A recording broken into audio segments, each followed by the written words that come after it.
90% of brain real estate is just for your face and your hands. Everything below this is replaceable. When we talk about the evolution of the human being, we show a photo of a monkey, then primal man, and finally Homo sapiens. What was the force behind evolution? Efficiency and control. The more you are able to control, the more your chances of survival. The evolution that led to humans began to start moving things around with the four limbs. That is why the hands started developing fingers. So eyes were the last one to develop. Oh, really? Because eyes are very expensive. It takes a lot of energy to convert light into meaningful signals. You hear so many young parents say that, hey, my children, they're way more advanced than we were when we were that age. What does that say about where the human species is going? Any kid growing up with an iPad, as soon as the iPad is taken away, the babies start crying. I fear that this behavior pattern will lead to serious attention issues. Because if this level of stimulus is the new normal, reality can never compete with it. What will the human species look like in 1,000 years? Today, we are not really controlling our environment with our hands so much. Machines do all of it. We need fingers to type, but now we have voice. And suppose if we all get brain chips, it is possible that we might lose our fingers. Wow.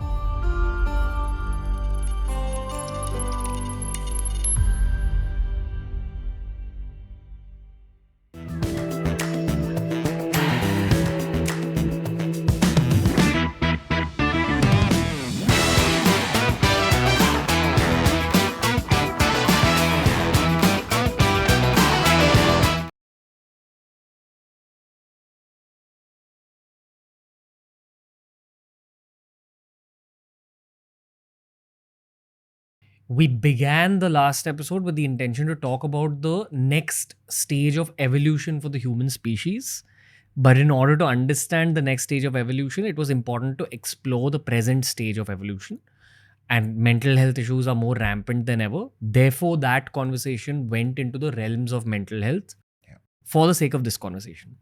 So I'm going to begin this particular podcast with some very simple questions, and we can cover them very quickly in order to head into the body of this episode.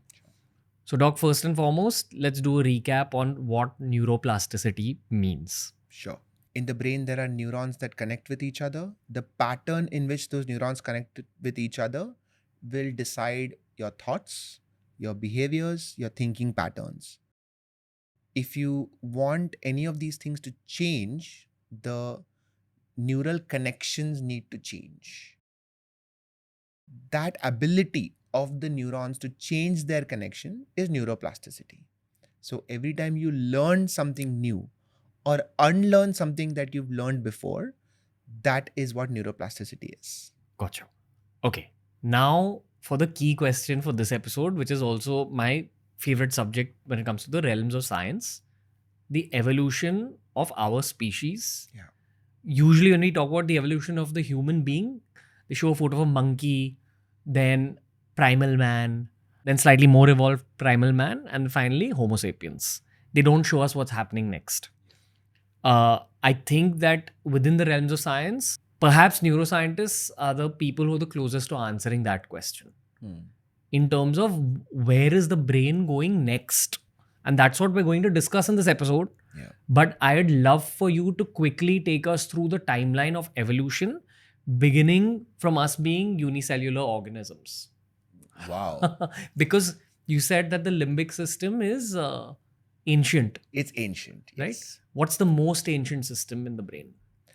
So, why does the brain exist?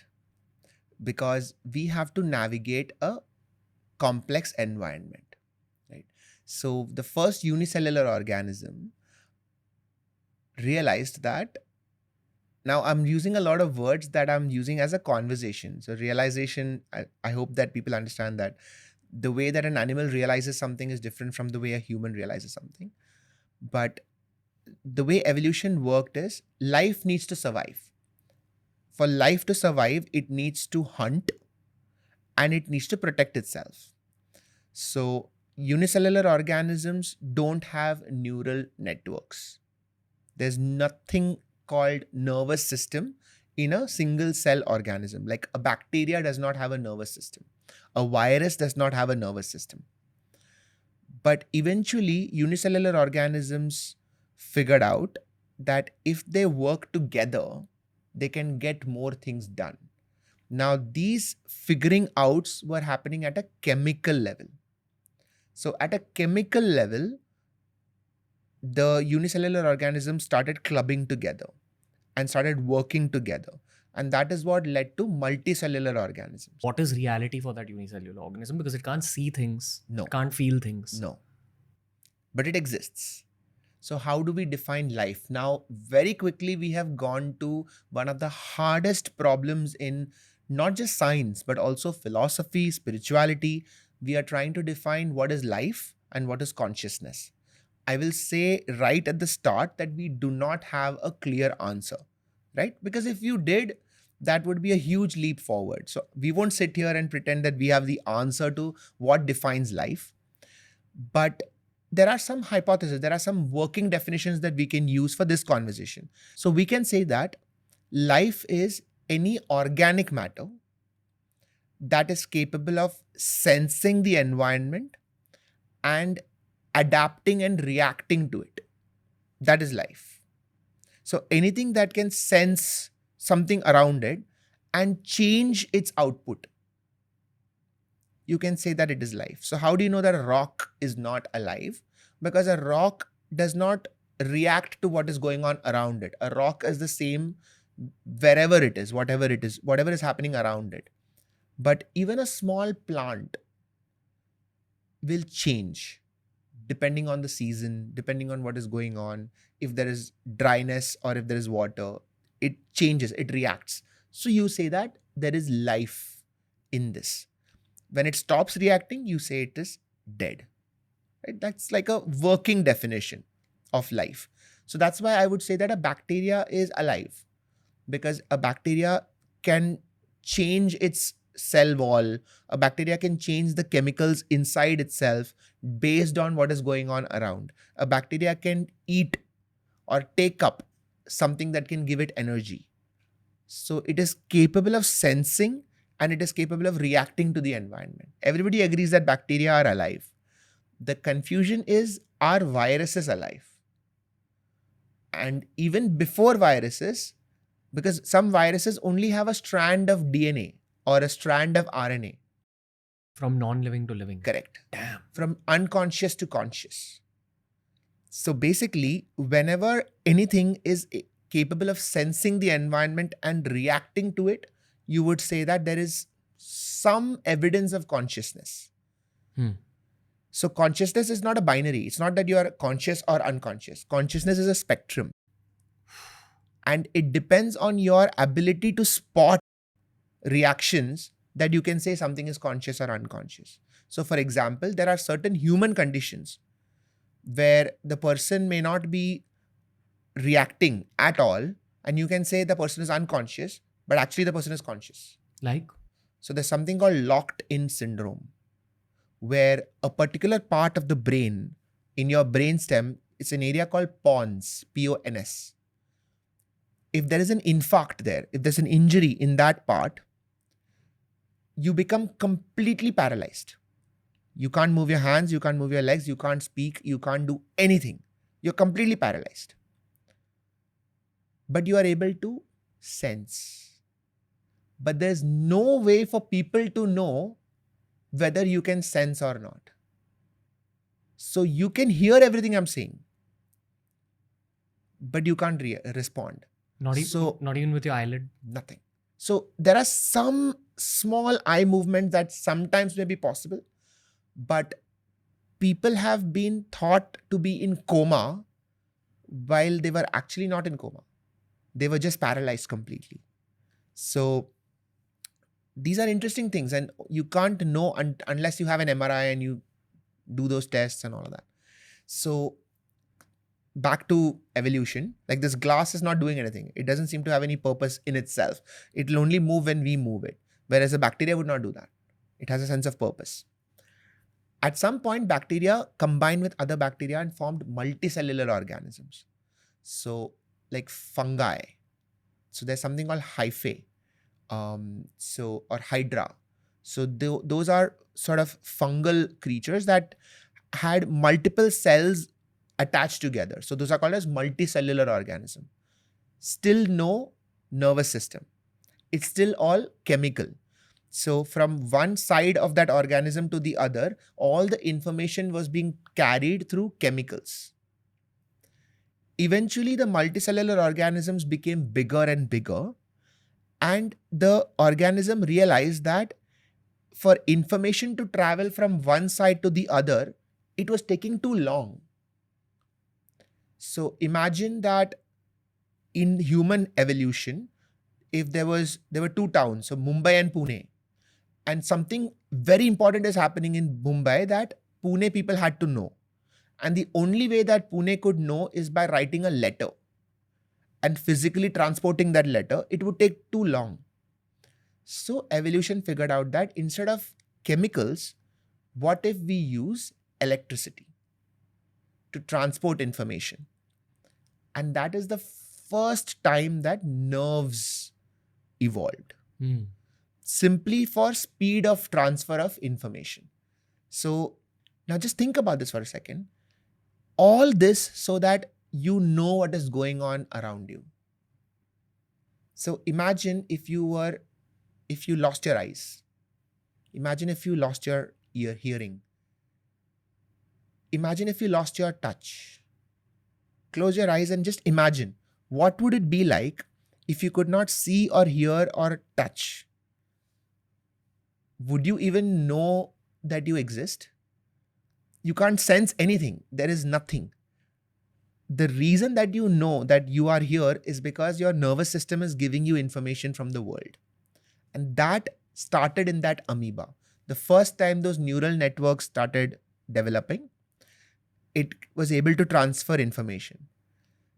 And eventually, there was so much information, and the creatures also got bigger and bigger, that there was no one center that was deciding on what to do. So that is the first time that the neural centers condensed into one node, where all the information came, and wahan pe decision making start hua. And what species is this? So all this was happening in the ocean, right? All this was happening in the water, and sort of like the great great great grandfather of octopus. There, so octopi have very interesting neural structures because there is one brain, and then there is a brain inside each leg, and then there is neural networks. So that's how the connections happened. Right? There was an organism called Bilateria. It's almost like a multicellular bacteria, and that was the first time that nature decided that it's important to know right and left. So amoeba has no right and left. Amoeba is like the circular thing, and right left kuch nahi hota. But in Bilateria species, there was a right and left. And that is the first time that there was a central line that came. So there was a central line, and then there was nerves going on both sides. Spinal cord. That was the earliest version of the spinal cord. So did the spinal cord come first or the brain? The spinal cord. So that first node that formed was the early spinal cord. Yes. So that node was nothing. That node was just a collection of nerves. Gotcha. Right. And then several nodes came, and all of those nodes connected, and that formed the earliest version of spinal cord. Now, what's interesting is that why did all this come about?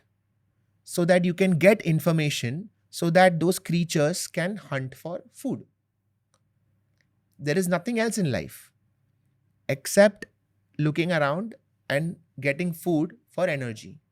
So alongside this development of the nerves and nodes, there was also how to take in food. So parallel to the nervous system, the gastric system was also developing. And you can't say what is more important. So the nervous system developed so that you can eat, and you ate so that you can build a nervous system better. What was the force behind evolution? In one word, survival. That's the easiest word. But bacteria was also surviving. So you have to go one step deeper. It's not just survival.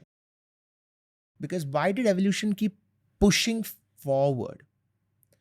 And I would say the simplest way of putting it is efficiency and control. So, yes, you can survive. Even the bacteria was surviving. But did it have control? It had control over very little things. The more you are able to control, the more your chances of survival. So, the one factor that seems to be pushing evolution forward is a push for more and more control of the environment. That's the one engine. I'm obviously linking it to you and me in the modern day. Absolutely. You know? Nothing changes. So one of the beautiful things about evolution is that every lesson that every one of our ancestors have learned is still in us. So the lessons that our first unicellular bacteria learned is still in us. Those lessons probably became our sense of smell, by the way. Oh, really? Yeah. Because sense of smell is entirely chemical.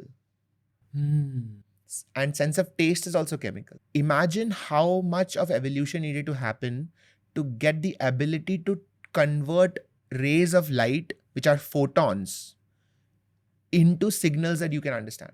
Because we are essentially made of chemicals. So it's easy for us to sense chemicals. So taste developed, smell developed. Both are chemicals. They directly enter our body and they directly cause reactions for us to understand what is going on. Then we develop pressure. So movement, things happening around us is basically pressure. So when I touch you, I am basically putting pressure on you. That developed next. So the sense of touch developed after that. Then there was pressure, but from sound waves. That developed after that. And then eyes. So eyes were sort of like the last one to develop. So there are entire species of fishes deep underwater that don't have eyes. They have everything else. They're able to sense everything else, but eyes did not develop. Because eyes are very expensive. From an evolutionary perspective, it takes a lot of energy to convert light into meaningful signals. So that evolution kept that for the last, right? And very interesting because there are some senses that other animals develop that we don't even have. Like there are certain insect species that can see ultraviolet and infrared spectrum of light. There are animals that can sense geomagnetic direction. So the earth has magnetic waves. Sea turtles can sense that. So even if you blindfold them and you leave them in the water, they'll be able to make their way across like thousands of kilometers of ocean because they know where is north, where is south. They're able to sense it. But if you put a large magnet on their heads, they get lost. So they are able to sense geomagnetic, the poles. So there are a lot of these senses that other animals develop that we never developed. We don't even know what it's like. So all these senses developed so that we can become more and more aware of our environment. But it's not enough to just be aware. Information milke koi fayda nahi hai if you don't know what to do with it. So then, as more and more senses developed, our ability to process all that information also developed. So you had specific centers that was dedicated to processing specific senses. Let's go back to the timeline of evolution. Yeah. We reached the point where we were talking about just the spinal cord developing. Correct. Do earthworms have brains? Earthworms are part of the Bilateria species. So earthworms, if you cut them in half, the left side and the right side are both similar, right? So when you cut them, what happens is on top is the nervous system, the spinal cord, and right underneath is the gastric system. And that's it? Mouth to anus. It's a single tube. These two developed together. I want you to remember this line. So the nervous system and the GI system developed together. They are twins. They came through evolution together. They are intricately connected. Both of them are constantly in support of each other. Which is why we say gut brain. Yes. So even today, if something goes wrong in your brain, your gut will suffer. If something goes wrong in your gut, your brain will suffer. ये बहुत पुराना रिश्ता है, आज का नहीं है. As evolution progressed, the progression happened in two main areas. One is movement. So earthworms had a lot of legs, right? They would move. But you want to move more and more efficiently. So how do you move faster? How do you move quicker? So movement progress. So their bodies physically changed. And the amount of processing that needs to be done also changed. Because if you have to move very quickly, that means that your processing time is less now. So you need a more efficient processor. So the nervous system evolved. And that is how it wasn't enough. Remember, earlier there was just a neural mesh. There was just a net. Then there were nodes. And then all the nodes came to the center. And then there was a spinal cord. But even that wasn't enough. So one part of the spinal cord became bigger. So the node at the end of the spinal cord became bigger. Because that is where the primary sensory organs started accumulating. So whichever part of the body had the senses, which was the mouth and the taste and the smell, since that is where the maximum amount of information was coming in, that node became bigger and bigger and bigger. And eventually that is what led to the brain. That is how we had not only left and right, but we also developed a front and back. Wow. Because the front was where the mouth was. And since eating was the primary reason for survival, or the primary motivator for survival, उधर ही था तुम्हारा senses. और सारा senses वही से आ रहा है. So then that node became bigger. That's the brain. Wow. That's why our heads are the way they are. Correct. The head is where it is because the mouth is there, and so the other senses are there. Because everything is about eating. Everything below this is replaceable. Everything below this has been replaceable. If you think about it, the face has roughly remained the same forever. If you look at a snake, nose, eyes, doesn't really have ears as such, but if you look at evolution, this part, the shape would have changed, but roughly it's the same because the functions of this part is this much: to see, to hear, to taste, and to smell, and to eat. Below this has been a whole range of experiments. What is the most efficient way of eating? So is it slithering through the floor? Is it flying? Is it running on 4 legs? Is it walking on 2 legs? Evolution is just playing trial and error, trial and error. What is the best way to eat and survive? So this part is the same. नीचे का तुमको जो डालना है डालो. As long as you're eating properly, that branch of evolution will progress more. Okay, now let's move on. So we've reached the first early brain being developed. What would be a modern day kind of example of this kind of a species where a brain's developed and probably there's some kind of a spinal cord? Worms. So you could think of worms, or you could push it a little bit further into reptiles.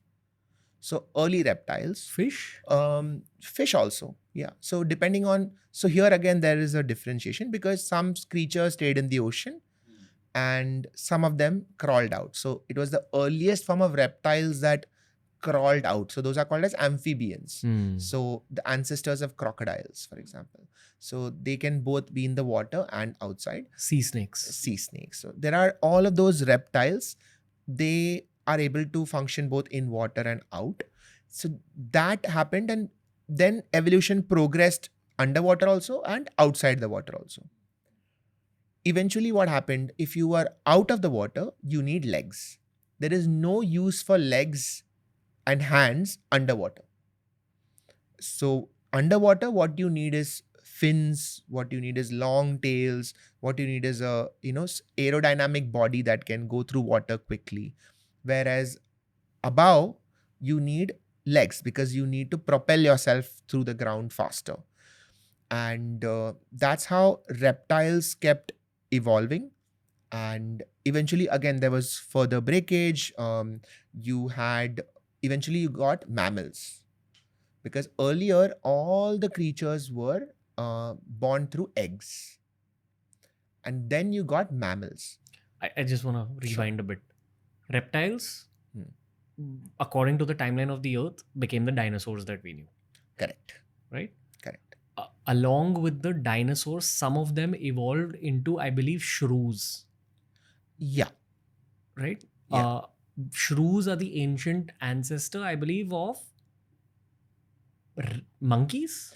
They're like rat-like creatures. Correct. So there was something called as a squirrel monkey, and there were lemurs, and they eventually became the monkeys that we know, and they evolved into large apes and smaller apes, chimpanzees, orangutans, which led to humans. The only reason I'm bringing up shrews is because when the dinosaurs went extinct because of that cataclysmic event, when the meteors hit, the shrews apparently went underground, survived, and then were able to come out after the cataclysm. And those are all our great-grandparents. Yeah. That's where that second phase of evolution of life on the Earth started. And the reptiles that survived. Like crocodiles survived. I'm sure snakes survived, etc. Insects, cockroaches. But the dinosaurs were too big to survive. Yeah. That event. Effectively, that's where the dinosaurs died. Yeah, so there were some creatures in that time that were also airborne. They were flying. But yeah, so a lot of evolutionary changes happened there. When we talk of neuroscience, when we talk of how the brain evolved, it is still that primary principles are still there. Like there's a spinal cord, there's a brain. Now eyes are very well developed. People can see very well. You're talking about now? No, even during the dinosaur times, eyes, nose, ear, all these senses are already developed pretty well. And now the main evolution, the main attention that evolution was focusing on was movement. How do we move?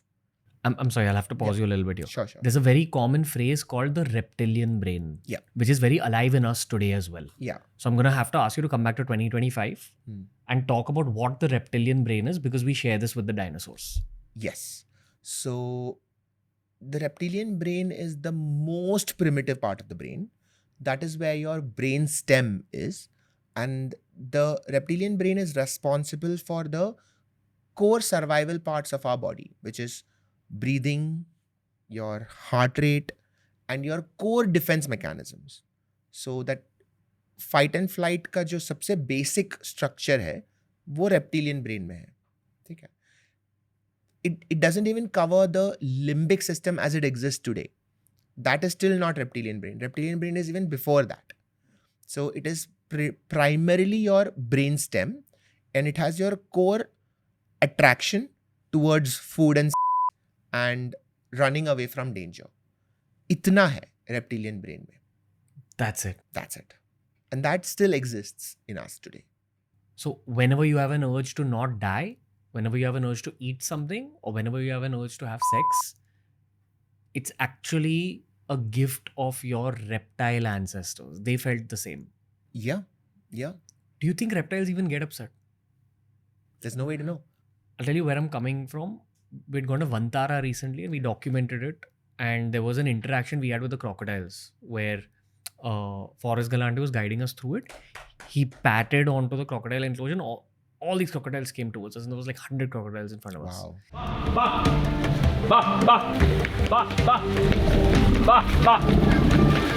Oh my god. They will jump. Yeah. A little bit of primalness in their eyes for sure.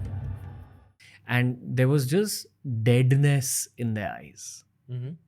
I felt like there was zero emotion. Nothing. I almost was envious of that. Recently, I had gone scuba diving and I dived with sharks in Maldives. And we were around 30 meters underwater and we were surrounded by around six tiger sharks, huge ones, 10, 12 feet long. And one of them swam next to me, maybe 5 feet away, and I could see its eyes. It is completely black. There's no blinking, and you have a surreal experience because your human brain is wired to look for emotion.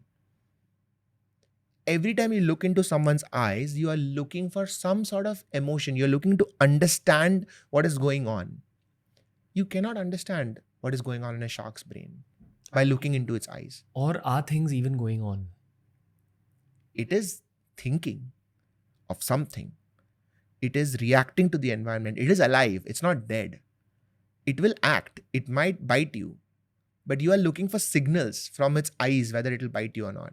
But you are not wired. You are not trained. But the people who have been diving there for 10 years, 20 years, the professionals there, the guides, they know. So they know that this shark is behaving like this, this shark is behaving. So they are now trained to understand the shark's behavior patterns. So even in your example, the guy who called the crocodiles, he might not look into their eyes, but he knows what each alligator is feeling or each crocodile is feeling. So emotion is a tricky thing because it takes two to understand an emotion.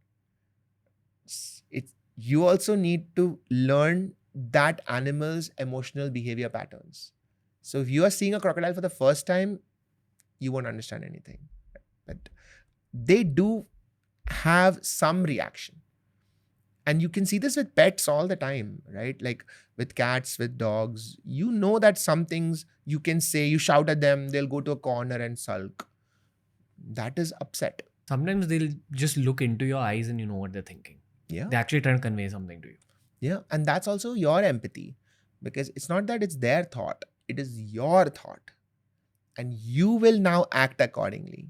So it takes two for that emotional connection to happen.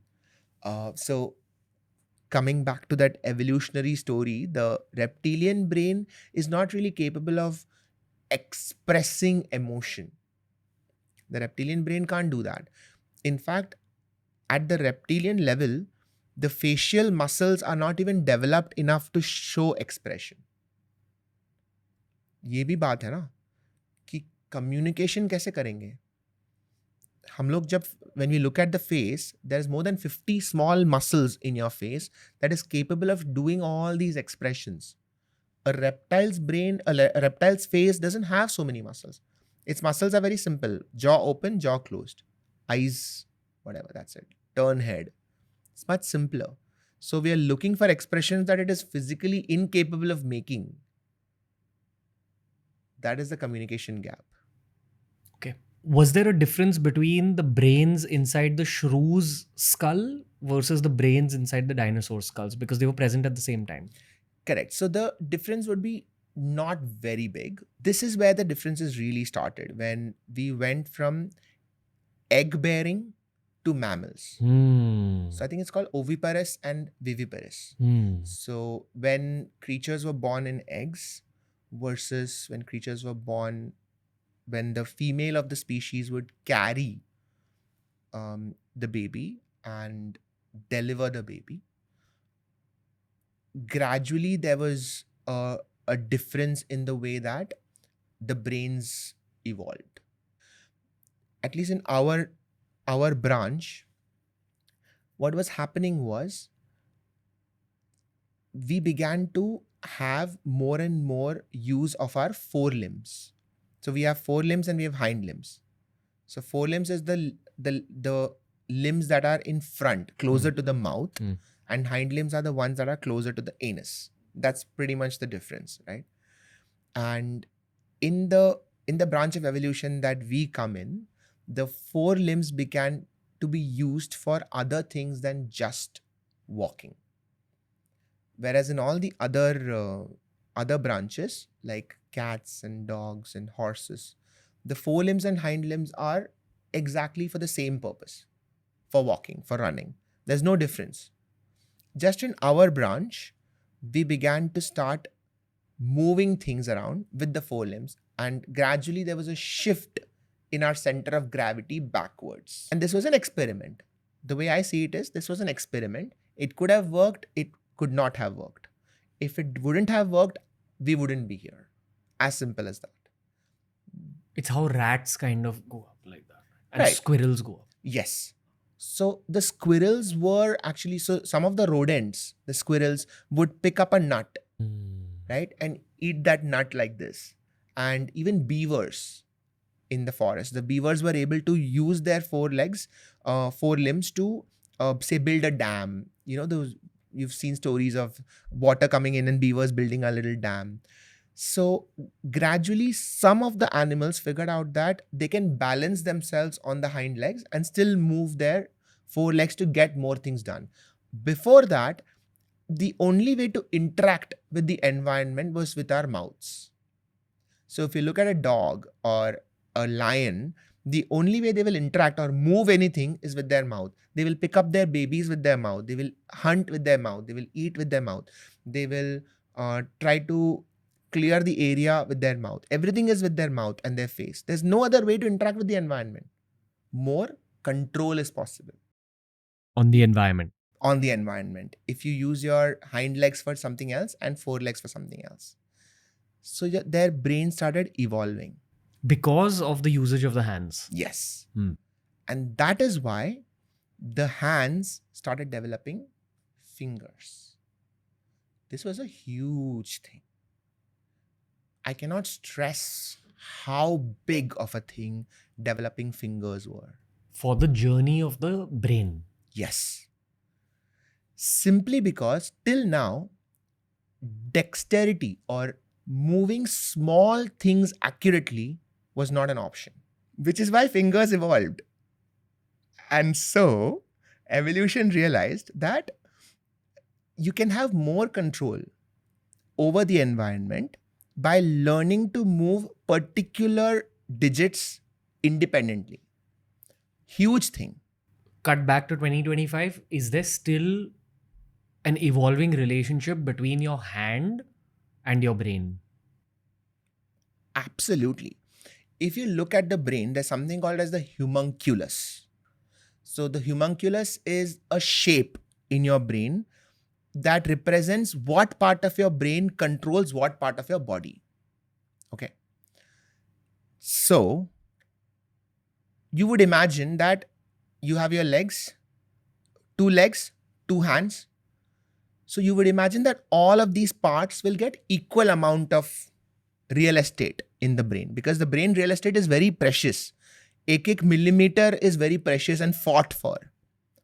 But would you believe that 90% of that real estate is just for your face and your hands? Wow. Of you're saying the physical area of the human brain. Wow. And only one small part is for your chest and legs and feet. Most of that part, it's called the motor cortex, which is the part of the brain that is responsible for how your body moves. So your movement is controlled by the motor cortex, and the majority of that area is just for your fingers and your face. Let's talk about our closest cousins, the chimpanzees. They also have hands. Yes. Their hands are way more powerful than our hands. Okay. Yes. They're the stronger species. Yes. I'm assuming our hands are more superior than their hands in terms of intricacy. Like we have a neater handwriting. Yes. But there are very interesting studies of chimpanzees doing some pretty dexterous work. And like there are chimpanzees who've learned to type on a keyboard, which is pretty impressive, right? Because learning to type is not an easy thing. So there is a whole school of thought that a chimpanzee brain is capable of learning a lot of things that a human brain is. Except that it's difficult to convince a chimpanzee brain as to why. Why should it learn it? But anyway, it's almost like an obscure question, but the brain is almost the same. A chimpanzee brain and a human brain is almost the same. So the networks are all in place.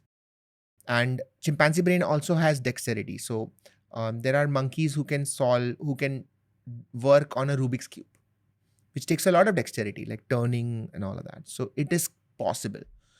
I'm just trying to think of the cool things that humans can do with the hands that chimpanzees can't. I'd probably say art or something. But that's not a function of the hand. That's a function of thought. Where I'm going at with this is what humans are to chimpanzees, the next stage of humankind will be to human beings. Interesting. I'll tell you what it is. So when we talk about movement, chimpanzees and humans theoretically would be capable of pretty much all of it. Okay? So when we talk of evolution, say यहाँ पे तुम्हारा reptilian brain है. Reptilian brain के ऊपर तुम्हारा limbic system है, which is the emotional part of the brain. Monkeys also have this limbic system. On top of the limbic system is your prefrontal cortex. Okay. In the prefrontal cortex, the oldest part is your motor cortex. Does that make sense? So the motor cortex is where your hands and legs are getting moved. Chimpanzees, orangutans, great apes all have a motor cortex that is pretty much as developed as us. But evolution didn't end there, because beyond that, evolution progressed. Our prefrontal cortex kept evolving, and the most recent parts of our prefrontal cortex is where we differ from monkeys. Chimpanzees. Because we are capable of insight. And this is where the story changes. Because till now, from say the earliest microorganisms, had no sense of whether it's alive or not. We are guessing. At some point, chimpanzees seem to build, a lot of animals actually seem to build a sense of community. They would form long-lasting relationships. They would break up. They would do a lot of things that human societies also do. So they're also capable of thinking. They would elect a leader. There would be one person who's deciding everything. They would fight against different tribes. A lot of things that human beings are still doing. But as far as we know, they have cognition, which means they can think. But what they don't have is metacognition, which is, can they think about thinking? Can they think about thinking? Can I think about why am I thinking? It's like a human being dwelling upon his or her own mental health. Yes. This is metacognition, and this is something that only an evolved prefrontal cortex can do. Because until now, everything else that a human being does, a monkey can also do, which is fight for food, make a family, take care of their kids, go to work, technically, which is to go and find food, build a tribe, protect your family. All of this monkeys also do. What can humans do currently that a monkey cannot is to think about, what am I doing here? Why am I here? And why am I thinking? What is this? What is going on? The spiritual aspect of life. You can think of it as a spiritual aspect of life. You can just think of it as self-awareness. So this is the crux of the consciousness conversation, which is, like I said at the start of the episode, consciousness is not binary. You can't say this is conscious or not conscious. Consciousness is a loop. It's a spiral. Are you conscious? A bacteria is also conscious because it is acting. But are you conscious of being conscious? And are you conscious of being conscious of being conscious? That spiral is what leads to evolution. Whatever our next stage of evolution is, what role do you think the hands will play? Or is it too difficult to? No, we can extrapolate, right? Let's look at the principles that we have formed so far. Why is evolution happening? For survival. What is the other reason that evolution is happening?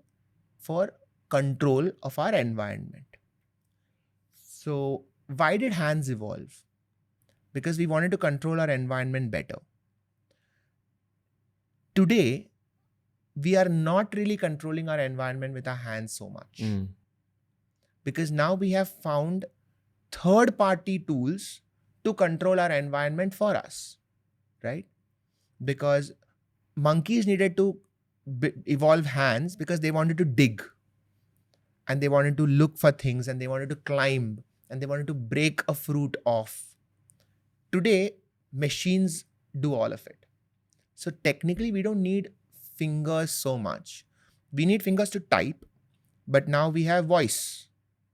And eventually, suppose if we all get brain chips, technically the reason that we evolved hands will go away. It'll lose its purpose. It'll lose its purpose. Like a tail. Like a tail. So we will not need fingers because the only point of fingers was to interact with our environment. But now we are interacting with our environment in other ways. So while we are still scrolling with our fingers and typing with our fingers, we are also figuring out other ways of interacting with the environment. And when I say environment, I mean digital environment. We still need a hand. We still need fingers to open a car key or open a door. But what if you figure out other ways of doing all of it? What if you can just tell the door to open? What if you look at the car and it opens? All of these things, if it's possible, and if it sustains for 1,000,000 years, it is possible that we might lose our fingers. Because evolution will not keep anything that we don't use for a long time. What would you say is the most significant thing we do with our hands today? Eating would be the primary thing, and that's not changed. Eating would always remain the most important thing that we do. And that will always remain a core drive. And if you look at it very simplistically, everything else that you do is, say, at your job or whatever, is in a way linked to being successful enough that you can eat. Wow. Right? Now, this is at the reptilian brain level. Your motivation at the reptilian brain level is this much. Does that mean that we don't have more to offer? No. So at the limbic brain level, you will have other motivations. So you will have ego. So the limbic brain is where ego comes in. Ki main ye hu, this is who I am. Tiger taking charge of its territory. Yeah, sort of like that, yes. So that's where the ego comes in. So ego comes with its own motivation. Then you have your prefrontal cortex. Prefrontal cortex comes with its own motivation, that I want people to look at me this way. I want to be remembered in 100 years. A tiger will not think like this because a tiger's brain is not capable of thinking 100 years ahead. Only a human brain can even conceive of time like this. Ki what will you do? If you try to have this conversation with a tiger, ki what will you do in 5 years? Even if you could speak in a tiger language, how do you put that thought across?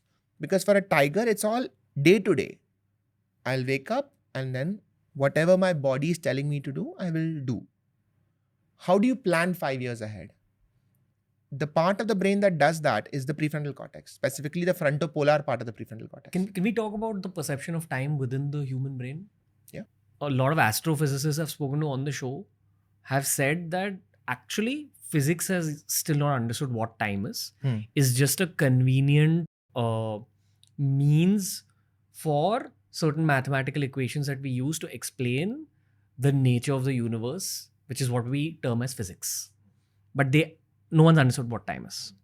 What is the relationship of the modern human brain with time? And I also ask this from the perspective where it's like a really boring example, but it's a common one, which is that on vacation, time seems to pass much slower than normal. And when you're in your work environment, on a day-to-day basis, time seems to fly by. But during some tasks, time gets stretched. And during tasks we're having fun, time shrinks. But what's actually happening in the brain? when you say time, there are two kinds of time. There is objective time and there is subjective time. And for all practical purposes in our everyday life, what we are talking about is subjective time. Objective time is the time that is calculated on paper, right? So how much time is between 12 o'clock and 4 o'clock? And you would say 4 hours. Great. That's objective time. But subjectively, if you start working at 12 o'clock and you stop working at 4 o'clock, did you do 4 hours of work? It's impossible, because subjectively, the way that the brain is structured, you were aware of what you were doing for only around 50 to 60% of that. The rest of the time, you were daydreaming. This is just the way that the brain is wired. Your attention will flow in and out. And when your attention is flowing out, you won't even realize that it's gone. So whatever amount of time you think you have, you actually have half of that in terms of subjective time. So you are only, whatever time you are aware of is the time that is available to you. So this whole thing is called chronoperception. What part of the brain processes time? Multiple parts. So there are circadian rhythms, and there are basically chronosensing apparatus at multiple levels. So there is a time loop even in the cells, in the organs. So the liver keeps its own clock, the heart has its own clock, and different parts of the brain have their own clocks. So circadian rhythm is a 24-hour cycle, and then you have your monthly cycles. So different loops happen. So there are multiple clocks going on in your body. The part of the brain that is aware of moment to moment, that it's so there's something called as the default mode network, which is the part that is involved in self introspection. That's what the part that is aware of the self. Whenever you go into default mode network state, you lose awareness of time, because time is an external perception. Is this like going into flow state? Sort of, yeah. Even when you meditate or when you daydream also. So flow state is different, because flow state is when you are engaged in something outside. So even in flow state, you're not actively thinking of time, but in default mode network state, you're going inwards, you're daydreaming, you're in your own imaginary land. And wahan pe you will lose sense of time. Like how when you're dreaming, you are in full internal state. So time has no relevance when you're dreaming. Can you tell how long you've been dreaming? There's no sense of time. So this happens, this is how your brain perceives time, because there is a clock that keeps track of how your attention is put out into the world. And whenever that attention goes away from the external world inside, you lose sense of time. And then you come back again and you have to see a clock that, oh, 15 minute ka chala gaya, pata hi nahi. And then you go back. With practice, you can increase the duration of your focus on the external world. But you have to focus for it. You have to practice this. If you don't practice, people who are not attentive, this is what happens. They'll flow out, they'll be aware of time, they'll flow in, and they're not aware of time. So the more daydreaming you do, the less aware of time you are. Does that make sense? Yeah, I'm just trying to link it to how this whole section of our podcast can add value to a modern day human being. Sure. So I'll tell you one thing that people should do to make their time management better. First of all, understand that your attention flows in waves, like a sine wave.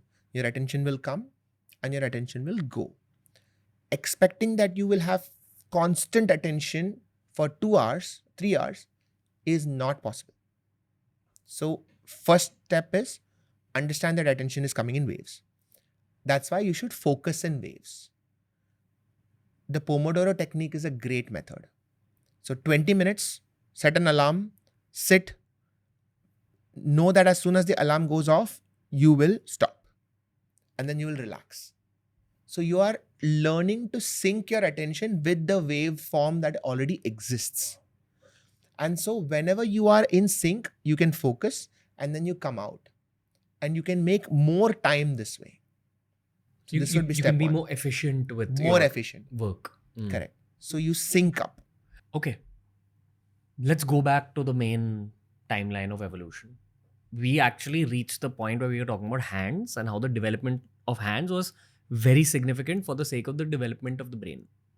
Yes. Because suddenly you could manipulate your environment much better. Yes. And this is the point in the timeline where we were apes, Yeah. right? And then multiple different branches broke out. One became gorillas, one became orangutans, one became chimpanzees. What I'm actually trying to say is that at some point, some of those chimpanzees evolved to the next stage. So there were many species. So there was Homo africanus, then Homo erectus, then Neanderthal, Cro-Magnon, then Homo sapiens. All of these were different stages of evolution from ape to man. Why did that jump happen from chimpanzee to that something more than a chimpanzee phase? So there are multiple theories. So there's something called as a cephalization theory, which is that some of the species of early men who were living next to water bodies around the Nile, they were eating fish. And one of the theories is that fish contains more dexazohexanoic acid, so DHA, which is a part of the omega-3 fatty acids. And getting access to that food led to greater brain development. That is one theory. That why did civilization develop around rivers and that area? Now, this is interesting. What is the biggest problem that current human beings are trying to solve? In my eyes, it's about making the world a kinder place. I think human empathy on a very core level, because I think that's the root of many of the other problems. So, at the brain level, how would evolution fix this? Maybe the part of your brain responsible for empathy develops more. That's what being intuitive is in the first place. Being an empath, feeling other people's emotions. So, what stops people from being empathetic? Ego. Yeah, exactly that. The feeling that I am in danger, the feeling that who I am is going away, that if I'm empathetic towards this person, that is harmful to me. Gotta pause you. Yeah. You remember the Hindi podcast we did about evolution? Hmm. How do you become Shiva? Hmm. We spoke about a part of your brain that's responsible for your sense of self and ego. Yeah. And how that switches off when you meditate. Yeah. So the part is called amygdala, and it is primarily responsible for detecting threat around you.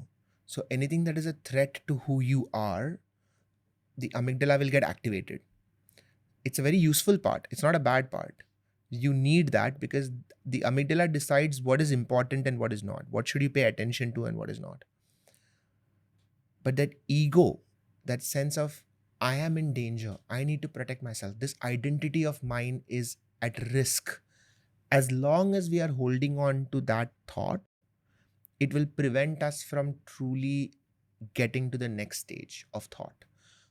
Right? You know, we spoke about the possibility that perhaps hands won't be that important in the future. Kind of made me reflect upon all that's happening around us today. I think our guts are getting really affected because of the degraded quality of the food that we're putting into our bodies today. Cheese is not what it used to be, milk is not what it used to be, wheat is not what it used to be, etc. etc. Secondly, I do believe that lab-made meats will become a reality maybe 100 years from now. And at that point, perhaps human beings are going to stop killing other beings for the sake of food. I think. Conjecture. And the third thing that popped up in my head was love. And I realized that as we spoke about the evolutionary process, we didn't even mention love once. Because honestly, evolution is a lot more about sex than it is about love. In saying that, of course, animals feel love between each other, especially parent and child love. But this romantic love situation, is it there in primates? So, love as we experience it is an interpretation of everything that is leading up to that point. So, let me explain. What are the components of love? At the primal level is reproduction, sex, attraction. That is there even in human love. If you go a little higher, there is emotion, wanting somebody, being afraid of losing them, jealousy, also there. Excitement is there. That is also part of the limbic system, because love is at the limbic level a gamble. You find a perfect partner, you are gambling whether can we get them or not. What do you mean at the limbic level? At the emotional level. Okay. At the emotional level, when you find somebody that you think is a good partner, think about this from an evolutionary sense, right? Like finding a good partner is a very valuable thing. And so there is a lot of adrenaline attached to it. So that is also there in the current human equation, even if it is in the dating scene. So suppose if you are texting somebody at 3 a.m., why is there excitement? Because you are in that chase period. You're in that initial chase period. The adrenaline that comes with it, the dopamine that comes with it, is part of a very old network. You are gambling, you are trying something. It's not a sure thing yet. Sure होता है तो adrenaline कम होता है, excitement कम होता है. So if you've been in a relationship with somebody for 5 years, texting them at 3 a.m. doesn't give that same adrenaline spike, because that uncertainty is not there. So that is also part of the human experience of love. Bonding with somebody you love, whether you are now co-parenting a child, whether that love is towards a child, that bond, which is part of the oxytocin network, is also part of human love. And then you have the story that we create out of all of this. So when a human being says, I'm in love, we are talking about the combination of all of this, and we are clubbing it under one word. No wonder people are confused, because we should be actually using 7 different words for this. But we are combining all of this and calling it one emotion, which is love. We are actually doing a disservice, because the reason that people struggle is because मैंने I love you बोल दिया. But वो I love you के पीछे मतलब क्या है? Which part of your brain said I love you? Did the reptilian part say I love you? Did the limbic system say I love you? Did the prefrontal cortex say I love you? सबका I love you का meaning अलग है. The lens I'm viewing this entire conversation through is an evolutionary lens. Got it. And my conjectures that human beings are becoming better looking, more intelligent, and more empathetic as time passes. And this is also based on the fact that you hear so many young parents say that, hey, my children, they're way more advanced than we were when we were that age. And you actually see that. I'm sure you have a nephew or a niece. Yes. I feel that with my nephew and niece. Yeah. They just cut above what we were. What does that say about where the human species is going? See, obviously, I understand this whole angle of they have Google, they have AI, that whole generation beta thing, that they're going to be the first generation born within a world governed by AI. So obviously those children are going to get some other fiery level of education and a fiery level of perhaps mental health issues because of an overactive brain within childhood. Like, this whole narrative about how preteens are dealing with anxiety now.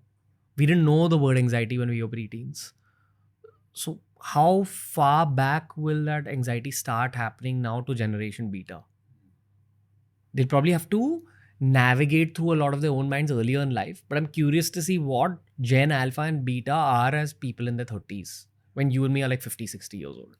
So in a way, there's no way to answer that.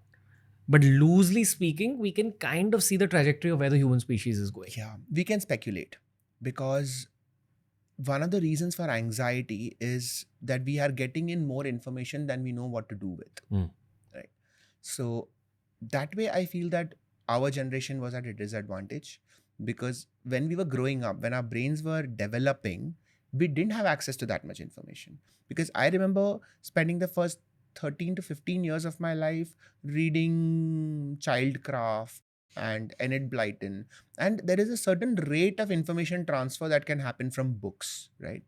And of course I would watch movies and all that, but then the internet came, and even when the internet started, it wasn't this flood of information. That happened when I was 25 to 30. And in the last 5 years, the amount of information that I've received through scrolling on Instagram and on YouTube has been more than probably all the rest of my life put together. So I would say that my brain is not really wired to deal with such an information flood. Now, it's an interesting question that what if somebody born today, will their brain at the age of 1, 2, 3, because they've grown up with iPads, because they've grown up with such a world, would they be better off or worse off than us? So far, what I have seen is that they would be worse off, because the way that the internet is structured is that any kid growing up with an iPad, as soon as the iPad is taken away, I have seen the baby start crying. I have patients in my OPD. The parent will come in, but because there's nobody else at home, they'll bring the kid, and the kid is nose deep into a mobile, and the kid is 2, and it can barely hold the phone, but then it's just looking at YouTube videos. And in the middle, the mom would just take the phone away, and the kid would start bawling and crying. And soon as the phone is back, the kid is like, I fear that this behavior pattern will lead to serious attention issues. And that is what we are seeing playing out also. The reason that ADHD and these sort of problems are increasing is because your brain is now not wired to pay attention to one thing that is not this level of stimulating. Because if this level of stimulus is the new normal, reality can never compete with it. So I feel that if I have to predict, I feel that there will be a correction, which has already started. So in places like Australia, social media is now banned for kids under 16. I think that is going to be the norm. We are going to have to protect children from overexposure to this level of stimulation from an early age, because that developing brain needs to be protected. I think there will be a correction on this. And people will kind of be more into physical activity, nature. Yes, they have to be. Similar to how kids were given cocaine and opium 100 years ago. For even kids with some cough, they were given stuff like this, because at that time heroin was given to kids, because at that time they thought ki हाँ चलो शांत हो जाएगा बच्चा. But then you very quickly realize how harmful it is, and now it's unimaginable, right? But at one point it happened. So I think something similar will happen with social media, where right now we're still figuring out, and adults are realizing it's harmful. And for kids, I feel there will be a shift where kids will get protected. Gotcha. And the pertinent question now is, what will the human species look like in 1,000 years? I think we were pretty much the same 1,000 years ago. 1,000 years ago? Yes. 1,000 years is too less a time for things. Let's stretch it to 50,000 years. Sure. So let's look at it logically. What are the parts of our body that we don't really use anymore that much? What do we not use? So we don't use hair, really, because hair was originally intended for temperature control. But currently, hair does not have a lot of evolutionary advantage. And if tomorrow everybody goes bald, functionally, will something change? Will you not be able to do anything that you're currently doing? No. So hair would be one. There is an argument for toes. We don't really need them. We're not anyway. Most of us are now walking around with shoes. So whatever function of toes there would have been is also going away, because shoes don't have toes, and we are able to function pretty much all day. So why can't our feet look like toes? What are the functions of toes? Earlier, they would provide grip. We were able to climb better, all of that. But now we don't need it. So just thinking logically, these would be some of the things that go away. A lot of us are now sedentary. And we are sedentary as in we are not moving around so much. Our metabolism is not wired for sedentary life. Our metabolism is wired to be walking a lot more. What if our metabolism changes? What if our metabolism figures out that, hey, we actually don't need this level of metabolism and activity? What if it slows down? We might have changes in the way diabetes happens and blood pressure happens, because all those are a result of a previous system where we needed much more energy. What if you realize that a lot of the food that we eat is processed food? So our gut might change. The bacteria in the gut might change. We might learn to eat and live with processed food better. But all this is over a 50,000, 1 lakh years. I also think we've reached that point in the story of the earth, not just the human story, but the story of the earth where science has suddenly started advancing way faster than it did until now. Oh, yeah.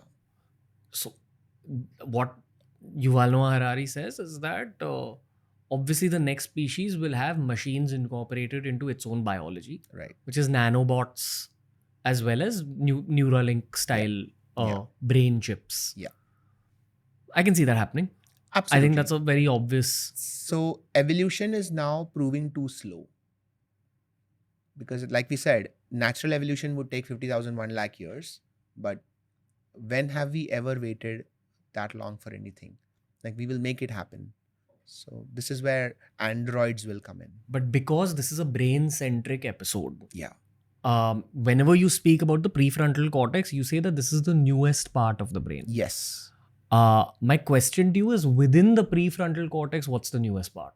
Brilliant. That's a clue in terms of where the human brain is going. Yeah. So there are two parts that are developed the most recently. Again, this is very, very subtle because everything is new. But there's one called frontopolar, which is responsible for planning ahead. So it's sort of projection. Visualization. No, the best word would be prediction. How do I predict what will happen? Pattern recognition. Pattern recognition over time. Pattern recognition, not just in a static place. Pattern recognition is me saying this is a cup. But prediction is me saying, where will this cup be tomorrow morning at 10 o'clock?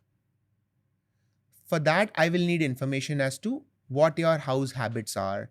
Where does the cook keep the cups? And so if I'm good at prediction, I can take a pattern from the past and project it into the future and say, in 12 hours, this cup will be there.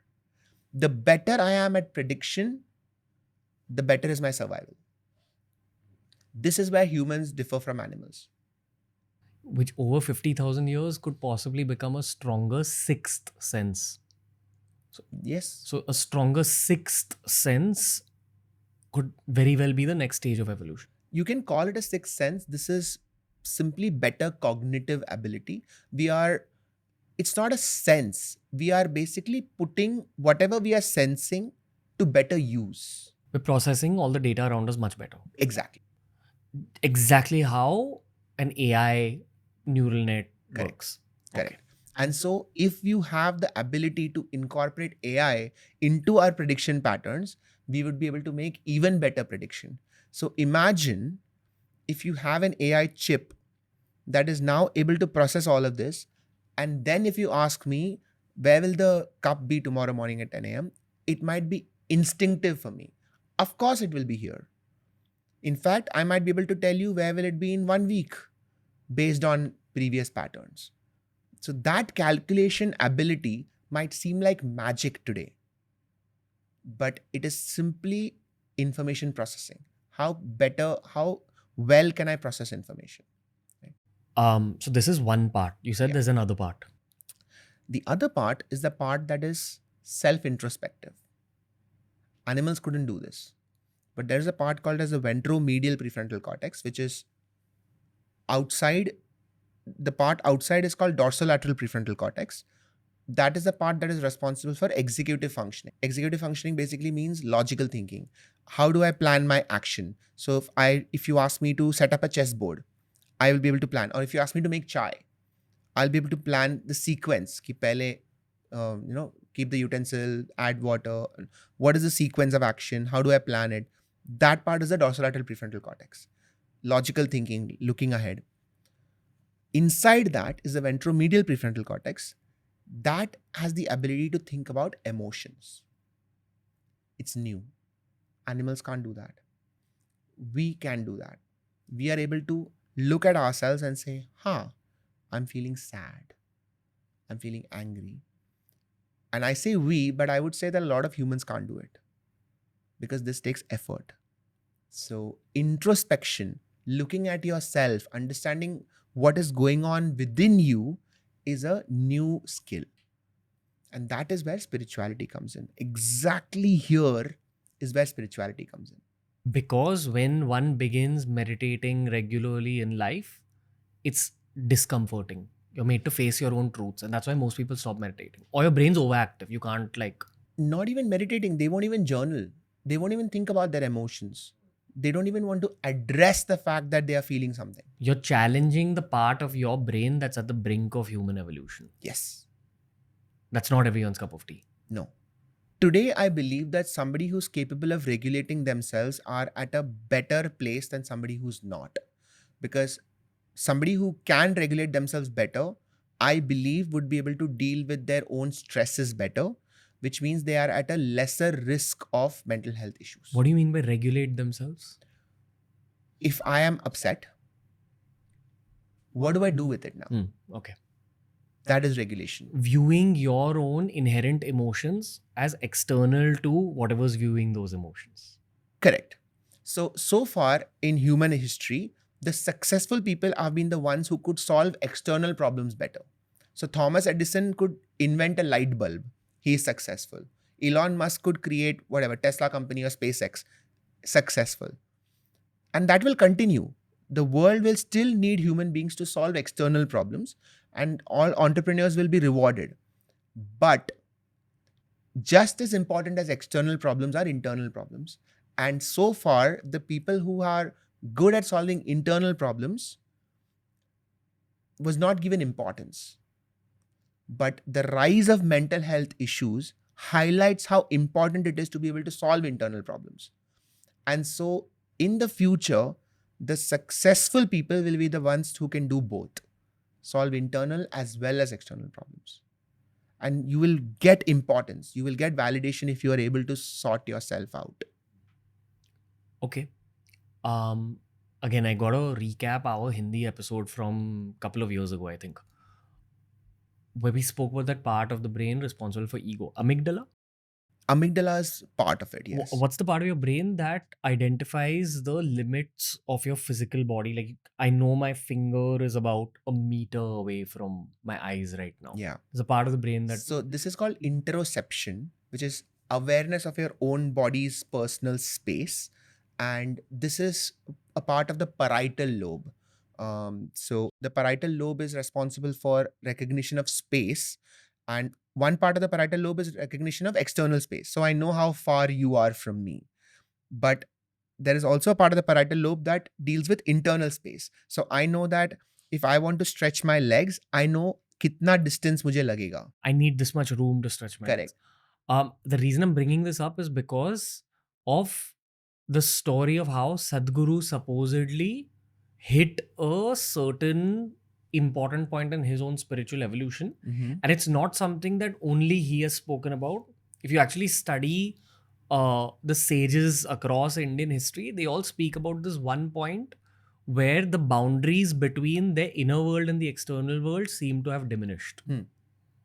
Sure. In terms of, Sadhguru said that I was sitting there, I was meditating under that tree on Chamundi Hill, I think. And he says that at one point, something happened where everything around me and everything within me was the same. So this is logical, and this is a part of something called as ego dissolution. Yes, this is what I'm talking about from a perspective of evolution. Yeah. So let me come back to the parietal lobe thing. Sure. Because as you said, the part of your brain is aware of where your body ends, right?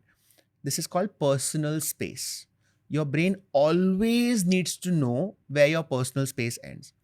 Then you have peripersonal space, which is the area which is right around my body. And then there is extra personal space, which is beyond that. Why is this important? Because the closer somebody is, the more importance your brain will give that person in terms of both love and fear. So your brain has to judge distance. So if somebody is threatening you and they're a kilometer away, your brain is more relaxed. But they are right in your face, full alarm bells ringing, right? Like amygdala is very active because it depends on the distance of space. Now, very interestingly, when does your personal space change? It can change when you are holding something that you identify as yourself. So a good example is somebody who has learned sword fighting for a long time will consider the sword as an extension of their arm. So in their brain, they know exactly where the sword's tip ends because their brain has added this calculation that this sword is now part of my arm. And so when they will move, they know where the sword is. Or a batsman. Or a batsman or a tennis player. They know exactly where their body ends and where the bat begins and where the bat ends. So it is part of their body now. So I highlight this to tell you that the personal space definition is not fixed. It is fluid. A very interesting side angle to this is when you're in love, that other person is now a part of you. You're speaking from a scientific perspective. Yes. So when you love someone, deeply love someone, when you see that other person getting hurt, you will feel that hurt because your brain interprets their body as your own. And this is deep love. So a mother to a child, for example, right? And when that child falls down, the mom will react as if she has gotten hurt because your brain interprets it that way. And that can happen in romantic love as well, especially when you are intimate, when you are canoodling or whatever, cuddling or whatever. When you are in that same space, your brain can build a sense of intimacy that brings you to so close that you are one, which is you can say that's almost a spiritual experience. To feel your own personal space expand to involve a whole other person. Which is why breakups can hurt, right? If you're very close to somebody and you've gone, your brain can almost feel like a part of your body is gone away. And part of recovering from a breakup is re-identifying your personal space. Now, what Sadhguru claims to have experienced is ego dissolution, which is ego is what holds your personal space in place. Okay, this is me, this is not me. Self, non-self. This difference is ego. Suppose if my ego dissolves, hypothetically, suppose if my ego dissolves, now where is the I? And like I said, love can dissolve that ego, but love for one person. What if hypothetically I build love for everyone? Genuine love for the world, for existence, for life. And I am the world. Hypothetically, that would mean that my brain is now expanded enough that my personal space is now the world. From a neuroscience perspective, what would change in the structure of the brain? If you do an MRI, nothing. The brain would still look the same. We are talking of networks. The neural pathways would change. I don't really know what that would look like, but I'm talking theoretically, this is possible. So if you've lost your sense of self and if you've dissolved yourself, your sense of personal space could theoretically include the whole world. in your eyes as a neuroscientist, is that a valid next stage of evolution, or are we romanticizing spiritual talk here? I don't think we are romanticizing it, but practically speaking, I wouldn't expect this to happen for everybody. And there is a reason for it, which is that ego plays a very useful role in our lives. So we tend to villainize ego a lot. We tend to say that no, we should not have ego. But it is ego that makes you get up and go to work. It's ego that makes you want Progress in to your career. progress in your career, protect your family. If you say that everybody is the same, it doesn't matter who lives or dies, sabka, sab log, we are all living the same story. At that level, it might be actively harmful for us. So I'm not convinced that this is the stage, this is the journey for everybody. But which is why in Indian scriptures, it is written that reaching that stage of ego dissolution too early in your life is also not a great idea, because you still have to go through those 4 stages. And in the middle stage, the artha kama moksha. So you have to go through um, materialism, you have to go through kama, which is desire, then you have to go through detachment, and then nirvana, because that is the path. And I feel that's a practical thing to do.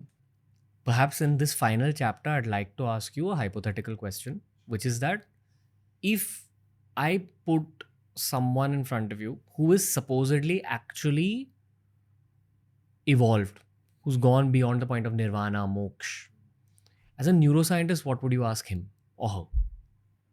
The first question that I've always been curious about is, why are you still talking to everybody? I'm genuinely curious about it, because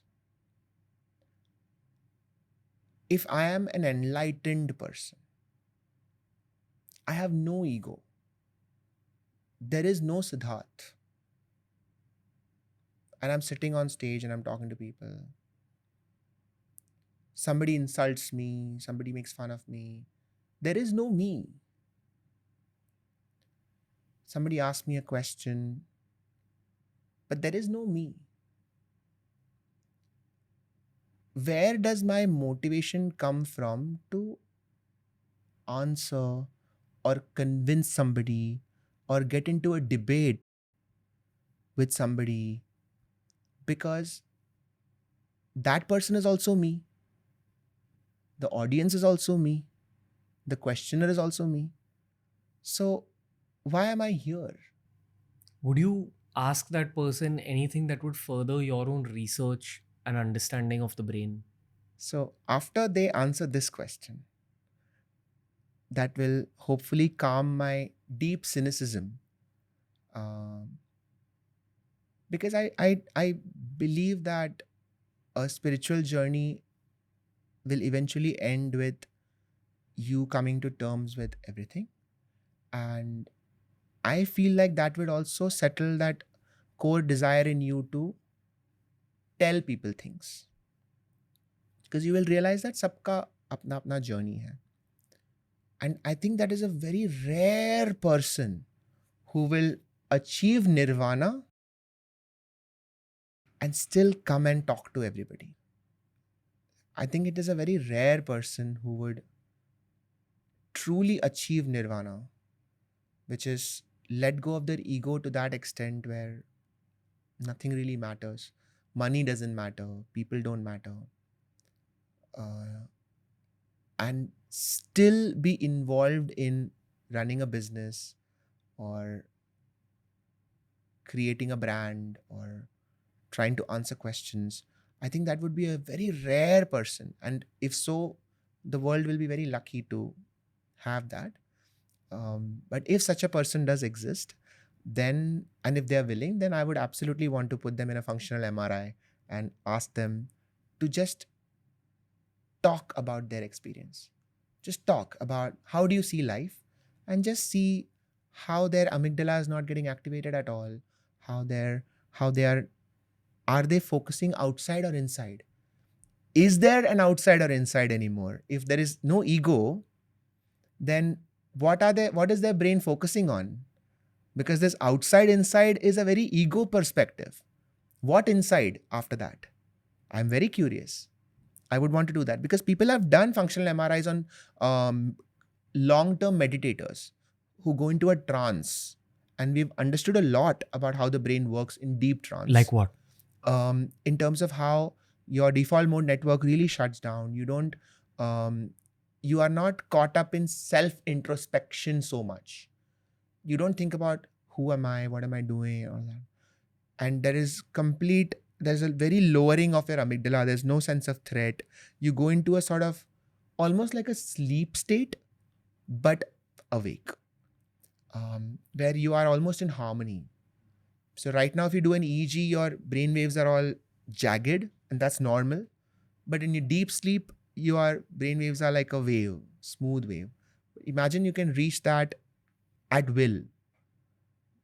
That's pretty incredible. I would want to do those experiments. But first, I have to get over this cynicism. I think we need to do a sequel episode to explore this more with the help of the comment section. Because it's been a very expansive episode. We've gone up to unicellular organisms We did. in order to understand where we are going in 3025. I will say one thing, which is consciousness, the way I see it as of today, is a loop. I'll just put this out there. Anything that loops upon itself becomes slightly more conscious. Anything that loops upon itself. Yeah. So the way that proteins are formed is amino acids will form a line, and at some level, that single strand of amino acid loops on itself, and it forms a hairpin loop.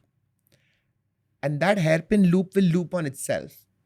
And that is how primary structures of proteins is formed. And when that loops on itself, it is called as a beta structure or a beta helix. This is how complexity of looping increases. And at some level, consciousness comes out of it. Okay? Wow. I just wanted to put this out there. Whoever is listening, whatever sense they can make of it, let them make of it. I don't want to explain anymore. That looping never stops. That looping continues on and on and on. At every level of evolution, there is a looping. And at some level, we are doing the same thing. Introspection is the ultimate looping. It's 3 billion years of evolution के बाद एक brain आया जो खुद को देख पा रहा है, is an ultimate loop. Opening the third eye and turning it within. Yes, that's the way to look at it. So it is a loop. You look into a mirror, it's a loop. You write art, it's a loop. You're introspecting, you meditate, it's a loop. The more you loop, the higher the level of consciousness you go. So when you meditate about meditation, that's a loop. That is how consciousness evolves. And by definition, I don't think there's an upper limit. I think it can keep on looping. Okay, on a very basic level, all these studies that back the effects of meditation. Oh, you become calmer. Oh, your left brain and right brain coordinate much better. It's a very basic advantages of it. I don't think we know what advantages long-term meditation can actually bring. We know some things. We know that it calms your basic sympathetic system down. It calms your basic threat detection down. And it leaves you in a position where you're able to deal with stresses better. I think practically speaking, itna kafi hai. Because all your practical problems, you will be able to deal with in a better way. So meditate karo for dealing your life problems better. Very simply. Okay. Yeah. Thank you. Lots of fun as usual. Thanks, man. I think this episode is going to stir up a lot of the internet. So let's wait for the comment section. Let's go. Okay.